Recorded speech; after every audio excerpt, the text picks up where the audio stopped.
वक्फ अधिनियम से जुड़ी याचिकाओं पर सुप्रीम कोर्ट की टिप्पणी पर अधिवक्ता विष्णु शंकर जैन ने उठाए सवाल। सुप्रीम कोर्ट में वक्फ अधिनियम से जुड़ी याचिकाओं को लेकर अधिवक्ता विष्णु शंकर जैन ने मौजूदा न्यायिक रुख पर सवाल खड़े किए हैं। उन्होंने कहा कि जब उन्होंने वक्फ बोर्ड से संबंधित याचिका सीधे सुप्रीम कोर्ट में दाखिल की तो अदालत ने यह पूछते हुए याचिका को सुनवाई के लिए अस्वीकार कर दिया कि वह सीधे सुप्रीम कोर्ट क्यों आ गए। कोर्ट ने सुझाव दिया कि उन्हें पहले हाई कोर्ट जाना चाहिए था और इस आधार पर उन्हें कोई अंतरिम राहत भी नहीं दी गई। विष्णु शंकर जैन ने कहा कि देश के विभिन्न हाई कोर्ट में इस समय वक्फ अधिनियम को चुनौती देने वाली 140 से अधिक याचिकाएं लंबित है। बावजूद इसके कोई ठोस समाधान सामने नहीं आया है। कोर्ट आए थे तो बोला गया सुप्रीम कोर्ट क्यों आ गए सीधे।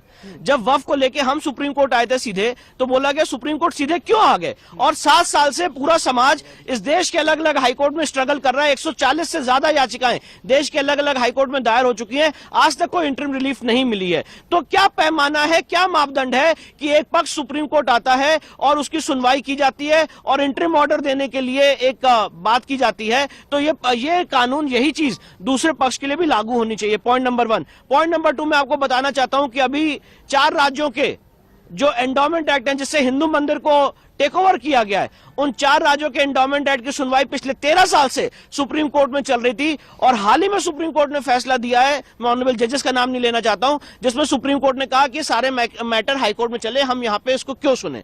तो जो ये एक बात है कि हम यहां पे डायरेक्टली इसको क्यों सुने, ये सवाल इस केस में क्यों नहीं पूछा जा रहा है, ये सारी बातें हम कोर्ट के सामने रखेंगे। तो क्या संभावना ये है कि जो रेलेवेंट हाई कोर्ट है उनके पास भेज दिया मेरा जाए? ये प्रपोजिशन है, मेरा ये सजेशन है कि सारे मामले एक हाई कोर्ट में भेज दिए जाएं और उसकी कॉन्स्टिट्यूशन बेंच बना दी जाए और उसकी 6 महीने के अंदर सुनवाई हो जाए।